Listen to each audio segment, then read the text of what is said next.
Welcome, everyone, to another episode of the Johnny and Gene Show. I'm Felix Levine, to my right, Gene Borrello, and we're going to do a short segment here today just with Gene. But before we get into it, please subscribe to our YouTube channel if you haven't done so already. Subscribe to our Patreon, where you'll get all bonus content. Everything goes up there early, and the ability to ask both John and Gene personalized questions on our Q&As that go only on the Patreon.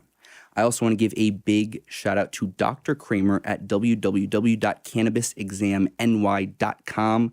Medical marijuana is now legal in New York State. And if you want the process to get a New York State medical marijuana card, here is how you do it.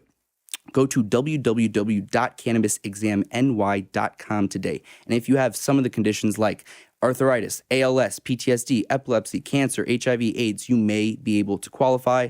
Again, www.cannabisexamny.com today. And if you don't qualify, you'll get an 100% refund.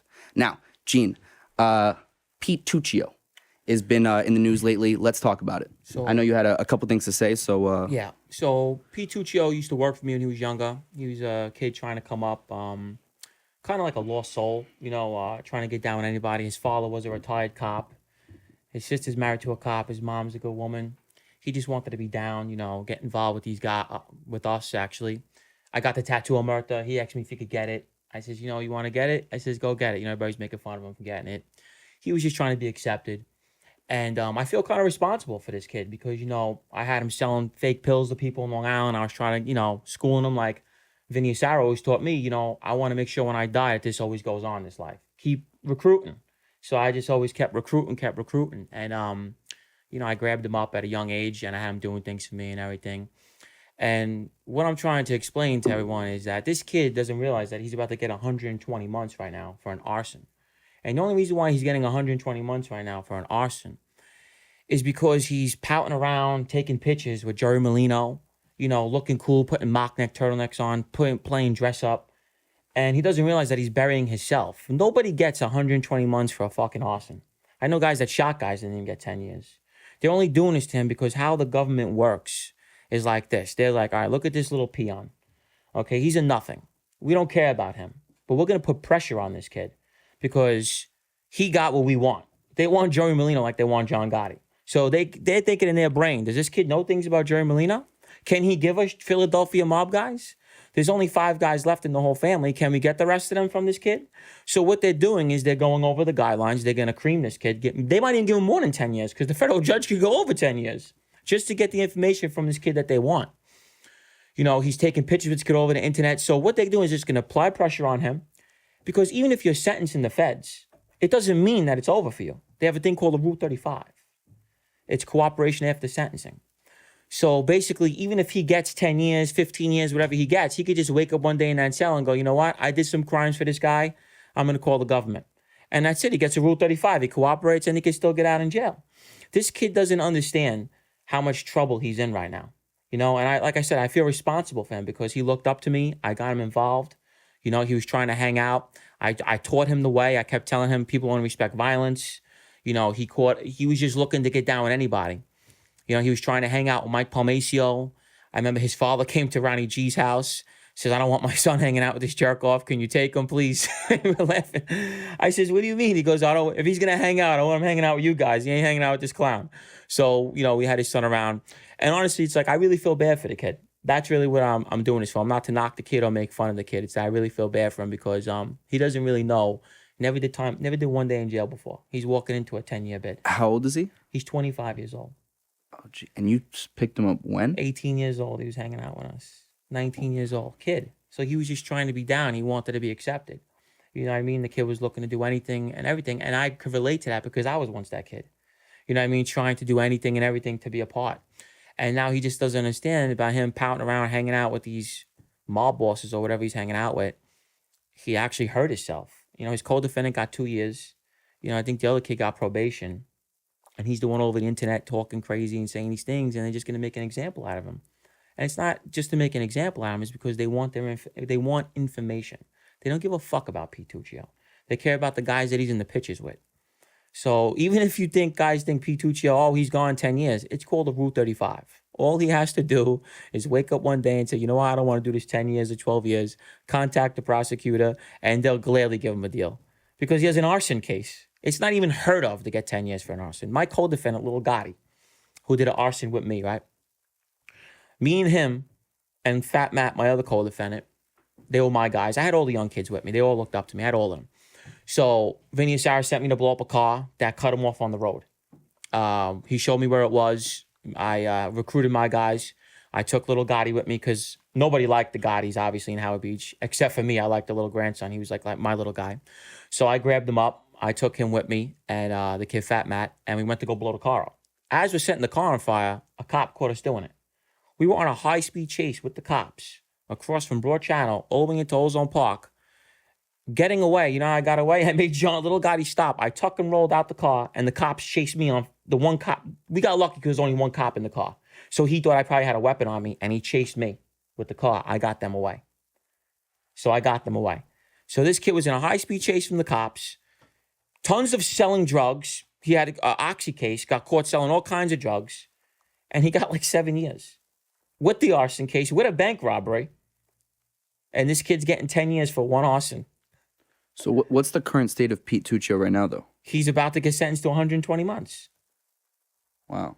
I want everyone to understand that. 120 months for setting a car on fire. It's unheard of. So and basically what you're saying is that then one day when he's going to get sick of it, he's going to... Well, here's the thing. What I'm trying to... Because everyone's outraged. How is he getting 10 years? I'm trying to break it down to the people why he's getting 10 years. I'm trying to tell everybody.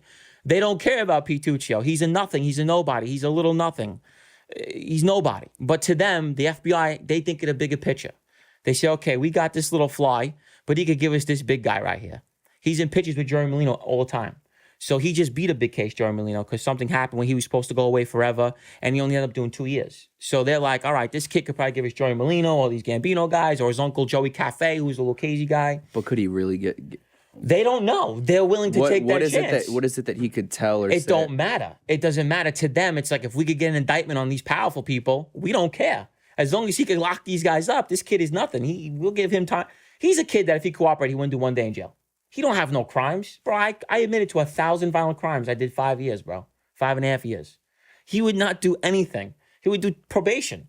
But it's a matter of fact of he's not understanding. He thinks he's the man right now. He doesn't realize when he hits that Fed jail, and everybody stops taking care of him. Nobody cares. He's in jail. The cell closes at night. Your girl leaves you. Everyone's gone. And it's all, fuck Pete Tuccio. Who cares? He's gone for 10 years. And then it hits him. So what's your best piece of advice for Pete Tuccio right now? My best piece of advice is that he comes from a good family.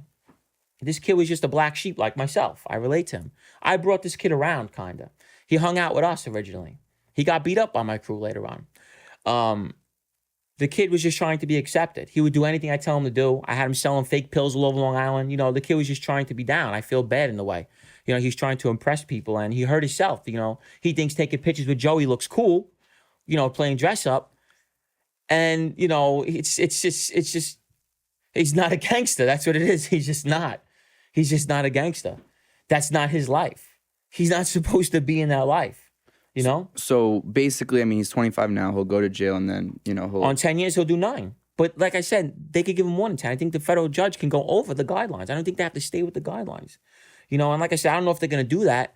But I believe that, you know, you got to understand something. They're probably going to go over the guidelines because they want this kid to cooperate. You know, and like I said, I feel bad for him because he thinks it's, oh, I'm cool. Pete. The kid was never nothing in the neighborhood. Everybody laughed at him. He was like a joke, you know, like... He wasn't a respected kid. You know, he's trying to do things. And, you know, I brought him to fight one time with Charles Parker. Looked like a girl fighting. You know, like the kid was just trying so hard, but it wasn't there for him. You know what I mean? You know, so it's like I just want the kid to realize, like, you're wasting your time. You're wasting. There's nothing out. The Mafia is dead. The Philadelphia mob is beyond dead. I mean, I did a corner store gang. I don't even know what they are. Never mind the 5 families is dead. Never mind that. So it's like, you know, if you're looking to be down with the mob still, it's a waste of time.